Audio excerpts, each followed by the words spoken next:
Muy buenas noches, amados hermanos. Dios bendiga en gran manera a cada uno. Bienvenidos a este estudio, tanto los hermanos que estamos en línea en este momento. Gracias por estar aquí, como todos aquellos que después, cuando subimos este video al canal, también están dándole seguimiento para seguir este curso de la vida de Cristo, estudios sobre la vida de Cristo. Y esta noche vamos a nuestra lección ya número 17, que lleva por título y trata el tema el nacimiento de Jesús. Así que hoy vamos a tener una lección donde vamos a repasar y vamos a analizar, detenernos donde haya que detenerse, sobre una de las cosas más importantes que tenían que suceder en la historia de la humanidad, y era el nacimiento del Mesías, anunciado desde que a Adán y a Eva se les dijo que vendría un descendiente de Eva que iba a poner su pie sobre la cabeza de la serpiente. Y también ese Salvador anunciado a través de las páginas del Antiguo Testamento, ese Rey, ese Salvador que es nuestro Señor Jesucristo. Así que en primer lugar tenemos que hablar de alguien antes, alguien que nació antes de el Salvador y antes del Rey, porque este iba a ser su precursor. Y definitivamente que hablamos de Juan el Bautista. Si recordamos la escena allá en Lucas, sobre todo, un viejo sacerdote está ofreciendo incienso en el templo de Jerusalén. El ángel Gabriel se le aparece y predice el nacimiento de un hijo que será famoso, será muy popular, que después de todos estos años de anhelo y oración, en la vejez de su esposa y de él mismo, increíble. Entonces, el hombre exige una señal. Gabriel se la concede, pero diciéndole que quedará mudo hasta el nacimiento de su hijo. La paciente multitud, arrodillada afuera del santuario, siente la emoción de eventos extraordinarios cuando Zacarías finalmente aparece, claro, abrumado por su experiencia, mudo e incapaz de pronunciar la bendición que todos estaban esperando. Cuando hablamos del nacimiento de Jesús, tenemos que hablar también del anuncio a María.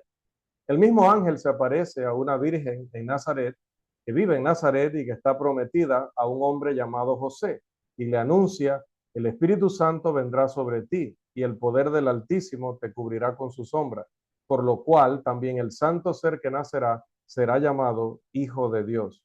Aunque abrumada igualmente por la consternación, ella responde con esas palabras inolvidables, las que deberían ser nuestras palabras también ante la voz del Señor: he aquí la sierva del Señor, hágase conmigo conforme a tu palabra. También tenemos que hablar respecto a la visita a Elizabeth. Profundamente angustiada su alma, María va inmediatamente a visitar a una parienta, Elizabeth, quien es inspirada por Dios para tranquilizarla y para revelarle la magnitud del honor que le corresponde y el sublime destino que del hijo que ella va a llevar en su vientre. María capta las maravillosas palabras, las hermosas palabras y la maravillosa visión inspiradas por el Espíritu Santo, y exclama: engrandece mi alma al Señor y mi espíritu se regocija en Dios mi Salvador. María permanece hasta el nacimiento del hijo de Elizabeth. Los parientes y amigos se sorprenden cuando tanto el padre como la madre coinciden en que el nombre del niño no será Zacarías, sino Juan. Inmediatamente el padre comienza a hablar con un lenguaje que rivaliza con la belleza de las palabras de María, prediciendo la grandeza de su hijo, que será el precursor de nada más y nada menos que el Mesías. Luego viene entre María y José el matrimonio. Después de una visita de 3 meses a Elizabeth, María regresa a Nazaret para prepararse para su inminente boda.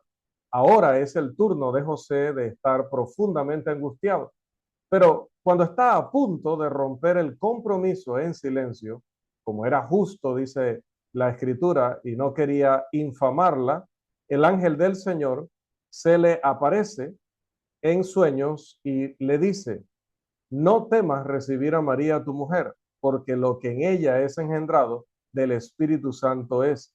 y dará a luz un hijo y llamará su nombre Jesús, porque él salvará a su pueblo de sus pecados.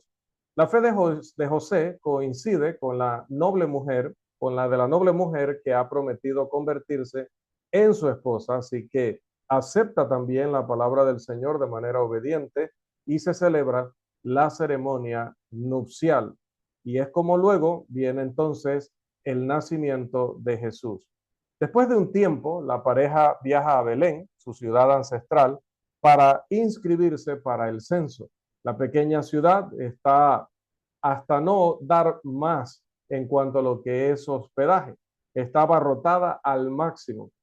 Así que encuentran refugio en un establo porque, tal cual dice la Escritura, otra expresión inolvidable del Nuevo Testamento, no había lugar para ellos en el mesón. Allí, en medio de la oscuridad y la miseria del pesebre, nace increíblemente el Salvador del mundo. La cruel calumnia de los chismosos de lengua larga de Nazaret y el frío egoísmo del pueblo en Belén son olvidados mientras los ángeles cantan su alegría por el amoroso favor de Dios hacia un mundo perdido.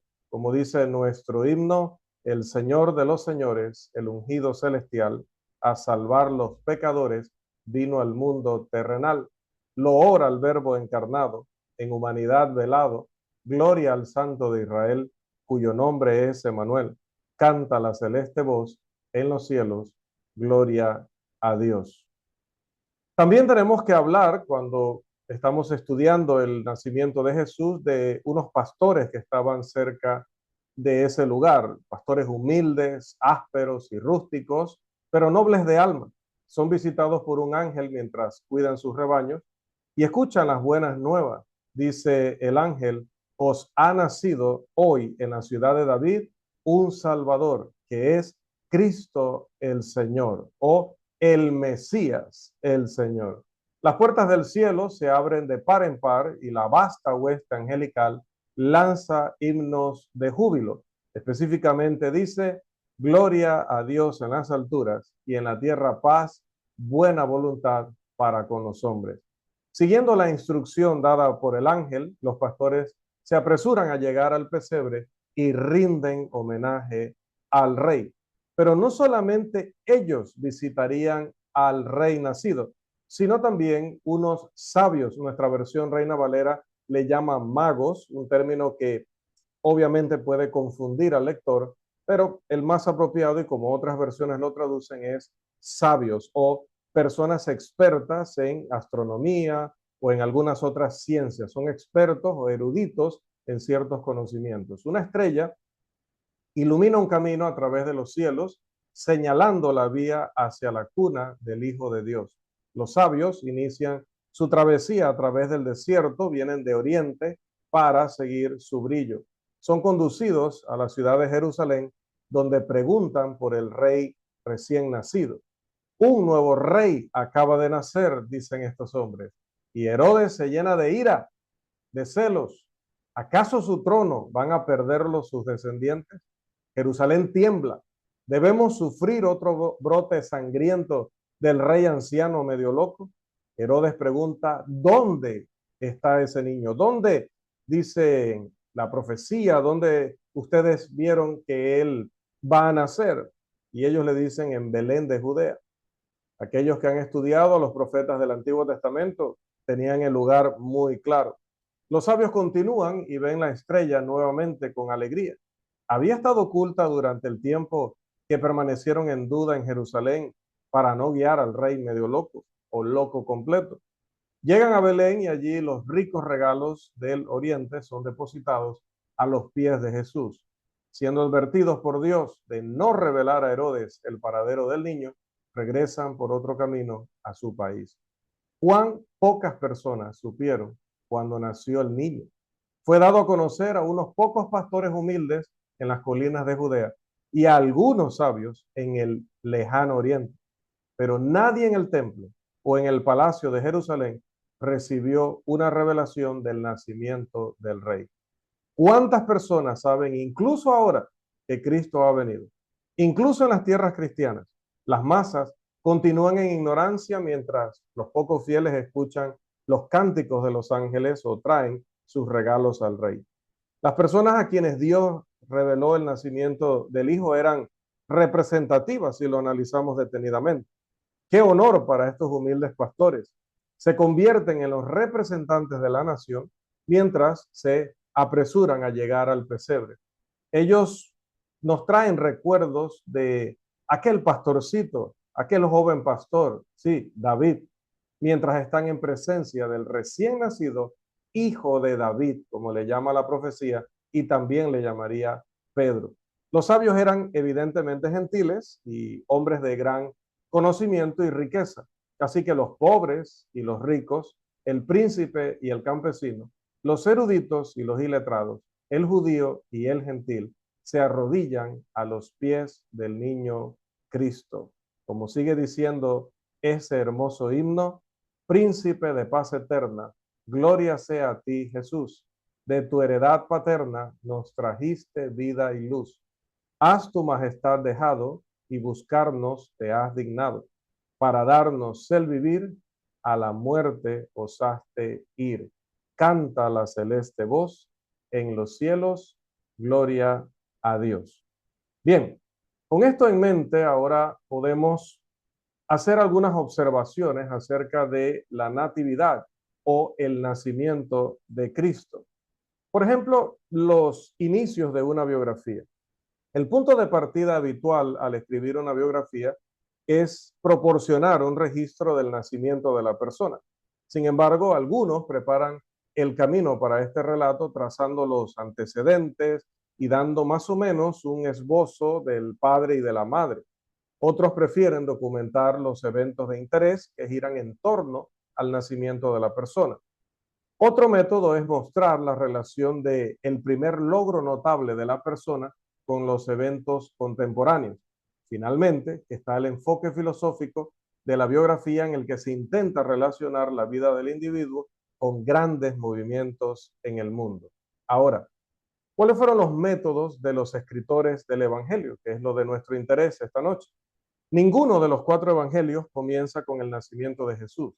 Generalmente se dice que Mateo y Lucas comienzan de esta manera, pero no. Mateo empieza trazando la ascendencia de Jesús hasta Abraham. Lucas, después de un impactante prólogo donde habla acerca de cómo realizó aquella investigación, cómo obtuvo todos los datos que va a compartir, comienza con una descripción de los padres de Juan el Bautista y los eventos que condujeron a su nacimiento. En el caso de Marcos, él salta sobre el nacimiento y la juventud de Jesús y registra el inicio del ministerio de Juan, relacionándolo con el primer gran evento público en la vida de Jesús. La apertura de Juan es la más extraordinaria de los cuatro biógrafos. Es un enfoque más bien filosófico. Comienza relacionando el nacimiento de Jesús con su preexistencia, término y concepto que ya estudiamos la semana anterior. Y relaciona esa preexistencia de Jesús con Dios mismo, con la creación del mundo, con la vida y el destino de la humanidad y finalmente con Juan el Bautista. Su declaración sobre el nacimiento de Jesús en el versículo 14 del capítulo 1 enfatiza el profundo misterio del evento, pero no ofrece detalles históricos. Mateo enfatiza los propósitos y experiencias de José. Lucas escribe sobre las experiencias de María. Mateo habla de la visita de los sabios. Lucas de los pastores. Ambos dan genealogías. Mateo desde Abraham. Lucas hasta Adán. Mateo registra la masacre de los niños y la huida a Egipto. Lucas relata la circuncisión y presentación de Jesús en el templo y de Simeón y Ana. Marcos probablemente omite el nacimiento y la juventud de Jesús para poder condensar su versión del Evangelio. Su obra es la más breve y se concentra directamente en los hechos de Jesús. Juan probablemente omite cualquier registro del nacimiento porque obviamente ya está suficientemente enfatizado en Mateo y Lucas y él está decidido a ofrecer mucho material nuevo. Hablemos de José y María. El desposorio era un asunto muy importante, ¿sí? Estar comprometidos, podríamos decir, en nuestro lenguaje contemporáneo. Casi tan sagrado e imponente era el desposorio o comprometerse con una mujer como la misma ceremonia del matrimonio en sí. Solo se podía romper mediante un documento de divorcio. José planeaba escribir un documento de divorcio y romper el compromiso en privado sin llevar a María ante un tribunal público. Puede estudiar Mateo 1:19 y Deuteronomio 24:1 al respecto. El anuncio, Mateo 1:20 al 22, fue hecho a José para evitar que apresuradamente o precipitadamente rompiera el compromiso, para hacerle saber que María era inocente y que era la voluntad de Dios que se casara y cuidara de ella. El anuncio, Lucas 1:26 al 38, fue hecho a María para que pudiera entender los propósitos de Dios y la suprema grandeza del niño. Mateo capítulo 1, versículo 25, refuta la teoría de la virginidad perpetua de María. La tradición representa a José como un hombre anciano, mucho mayor que María, pero el Nuevo Testamento no ofrece nada que apoye esto, excepto la completa desaparición de José de los registros después de la visita al templo allá en Lucas 2, 41 al 51. Así que podemos suponer que efectivamente tuvo una muerte, vamos a llamarle prematura. Sin embargo, pues no es relevante para el relato del Evangelio y además, como decía, el 1:25 nos deja muy claro que estuvieron un tiempo más porque tuvieron años porque pudieron engendrar otros hijos. Hablemos un poco más acerca de los sabios. Los magos, como dice la versión Reina Valera, o sabios, eran probablemente persas o caldeos, una clase sacerdotal que interpretaba sueños y que en sus regiones eran considerados adivinos. Probablemente eran numerosos, con muchos impostores entre ellos, especialmente en tiempos posteriores. Apolonio escuchó la fama de los sabios del este y dice que los interrogó en sus viajes, pero los encontró no muy sabios. No me refiero a los tres que fueron a ver a Jesús, se cree que son tres según la tradición. Mateo no indica el número de los que vinieron a Belén, pero pues la tradición dice que eran tres y que sus nombres eran Gaspar, Melchor y Baltasar. Los tres regalos presentados parecen indicar que efectivamente eran tres sabios. ¿Cómo supieron ellos que la aparición de la estrella significaba el nacimiento de un rey? Algunos eruditos sugieren que habían aprendido las enseñanzas del judaísmo de los judíos de la dispersión, pero ¿de qué pasaje del Antiguo Testamento habían aprendido esto? ¿Por qué tuvieron que buscar el consejo de los escribas en Jerusalén sobre dónde debía nacer el Cristo si ellos mismos estaban familiarizados con el Antiguo Testamento?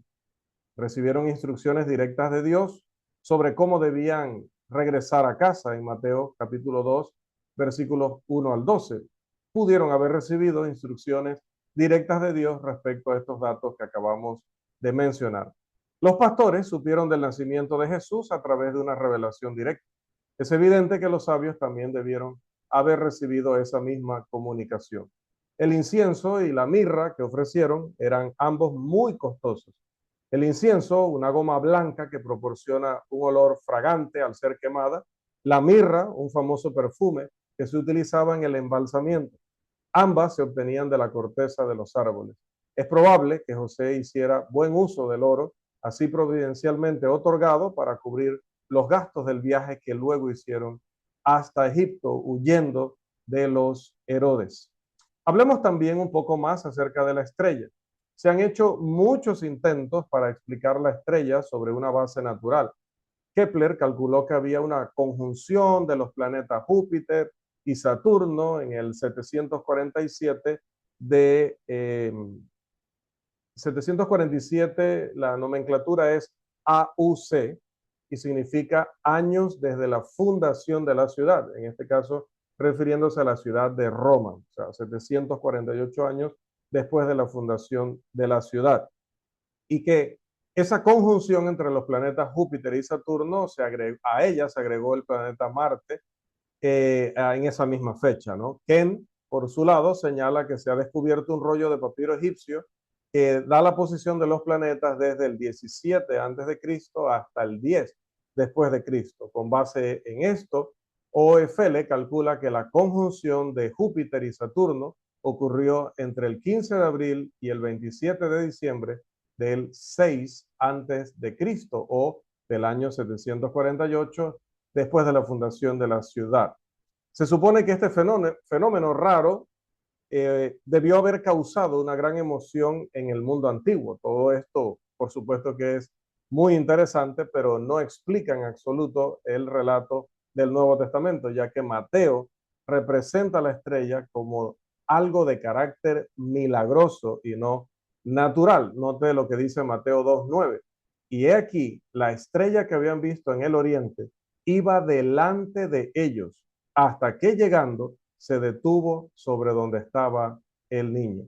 Se argumenta que Josefo habría registrado este fenómeno maravilloso si hubiera sido una estrella milagrosa y en movimiento. Él dice que una estrella de brillantez maravillosa apareció sobre Jerusalén en el momento de su destrucción.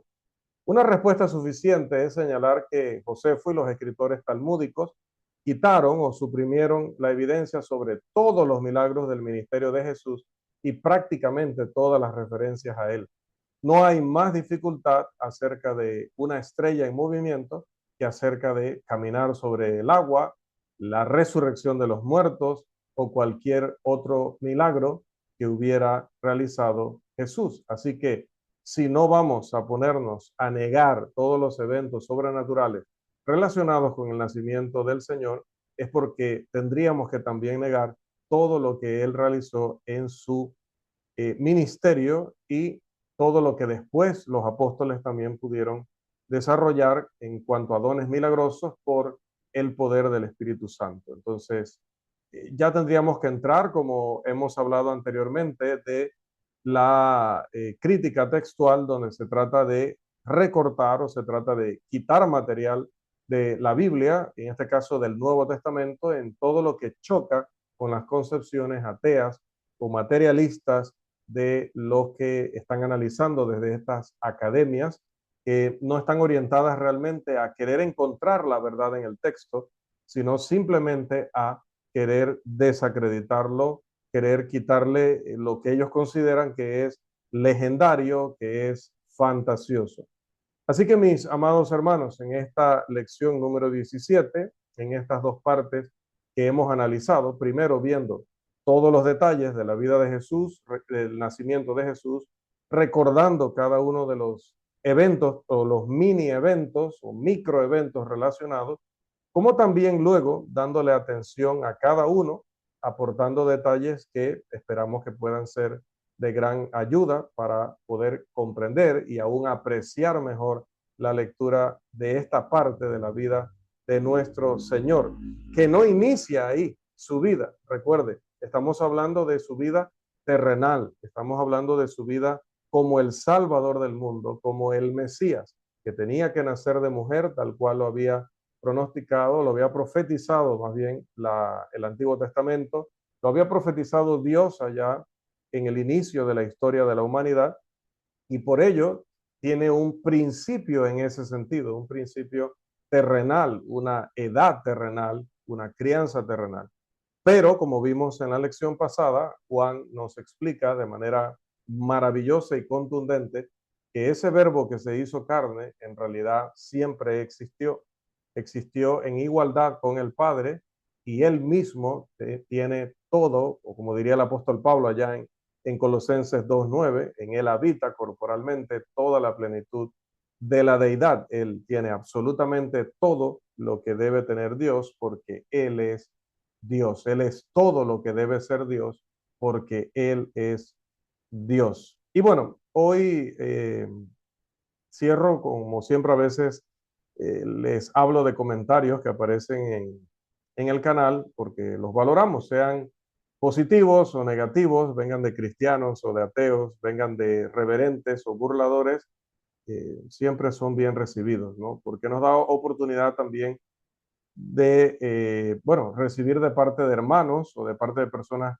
que están dándole seguimiento a estos videos para instruirse, para edificarse, la oportunidad de saludarles, de agradecerles su apoyo, de pedirles que compartan el video si sienten y creen que les ha ayudado mucho, pues ayuden a otros a que también les llegue la misma información. Y por el lado de las personas, como es el caso de la siguiente anécdota, pues que comentan los videos para hacer críticas sobre la Biblia, sobre Dios, eh, pues también hay respuestas para ellos. Primero el agradecimiento de que vean el video, porque seguramente pues no lo responden si primero no lo han visto. Si lo han visto es bueno hasta allí. Y aparece un amigo, no exactamente en los videos de la escuela virtual, aparece en un video de la congregación respondiendo a la pregunta que planteábamos el domingo. Bueno, no planteábamos nosotros, la planteaba Faraón: ¿quién es Jehová para que yo le obedezca, para que yo escuche su voz? Y él responde abajo, ¿no? Es un Dios que ha asesinado millones de niños.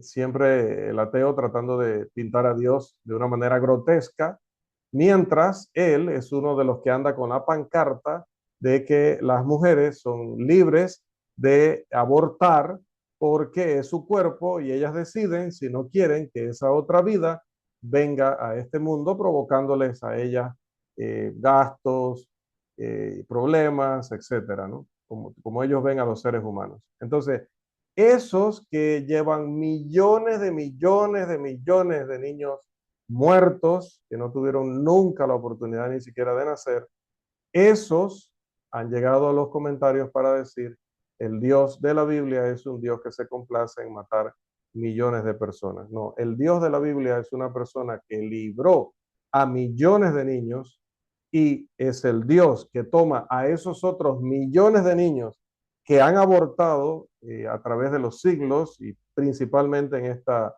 última era de la historia humana, y los ha llevado o los ha colocado en un lugar llamado el paraíso, donde están mejor que nadie en todo el universo.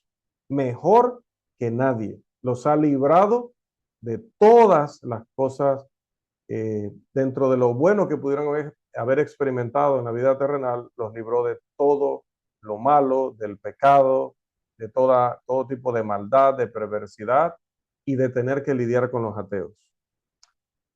De eso, ¿no? De eso. Pero bueno, ya digo, ¿no? Son comentarios que llegan y nos dan la oportunidad de dar respuestas que también puedan ayudar a los hermanos y a las visitas a responder a este tipo de personas que simplemente pues no están estudiando la Biblia, ya llevan un prejuicio y algún día ojalá reconozcan que el nacimiento de Jesús, y es por lo que lo traigo a colación, el nacimiento, existencia, enseñanzas y obra de Jesús son la prueba contundente y definitiva de que Dios existe y que verdaderamente todo lo que aquel que murió y resucitó, todo lo que enseñó y todo lo que prometió es una realidad. Y dentro de esas promesas está que todos esos niños que los ateos han asesinado y todos esos niños que murieron durante esas guerras, que pareciera que solo las guerras de Israel mataron millones de niños y personas, no las guerras de todos los países donde viven los ateos y las guerras de toda la historia de la humanidad, pero todos esos niños pues están recibiendo ahora esa promesa de que todo ser inocente pues no irá a condenación. Así que no sé qué es, bueno, no sí sé, lo que le duele al ateo es no poder encontrar una verdadera razón para desacreditar la creencia muy fundamentada en Dios, que sobre todo está fundamentada, firme y eternamente fundamentada, desde que Jesús de Nazaret probó ser el Hijo de Dios. Hasta aquí, amados hermanos, nuestra lección número 17, el nacimiento de Jesús, esperando que nuestro Dios nos siga bendiciendo en el estudio de su palabra y que nos permita la próxima semana continuar con esta serie, estudios sobre la vida de Cristo.